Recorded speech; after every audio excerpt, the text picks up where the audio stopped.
Hello hello guys.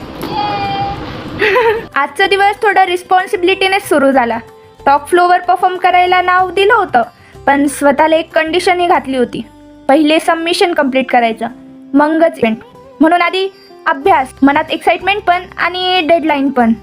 त्यानंतर 3 महिन्यांनी haircut करणारी मी ह्यावेळी तर शेवटी हेअरकट कधी केलं आहे हेच आठवत नव्हतं. मिररमध्ये बघितलं आणि काही क्षणांसाठी पूर्ण नारद मुनी एनर्जी. पण शेवटी जाणवलं कधी कधी प्रोसेस थोडं ऑकवर्ड असतो, पण रिझल्ट मात्र खूप सुंदर असतो. आता मलाच बघून घ्या. Here are literally hearing.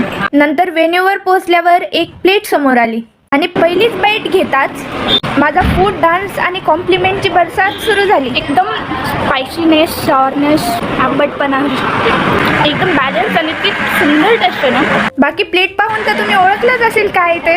Comment. व्हेन्यूवर पोहोचले तेव्हा सगळी तयारी झाली होती, पण तरीही प्रत्येक गोष्ट पुन्हा चेक होत होती.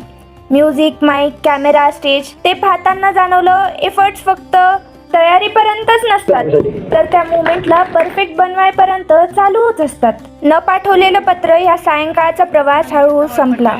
प्रत्येक पत्राने नवी भावना दिली. प्रत्येक कलाकाराकडून काहीतरी नवीन शिकायला मिळालं. तेव्हा जाणवलं कार्यक्रम फक्त सुरू करण्यात नसतो, तर शेवटच्या क्षणापर्यंत त्याच्यासोबत राहण्यात असतो.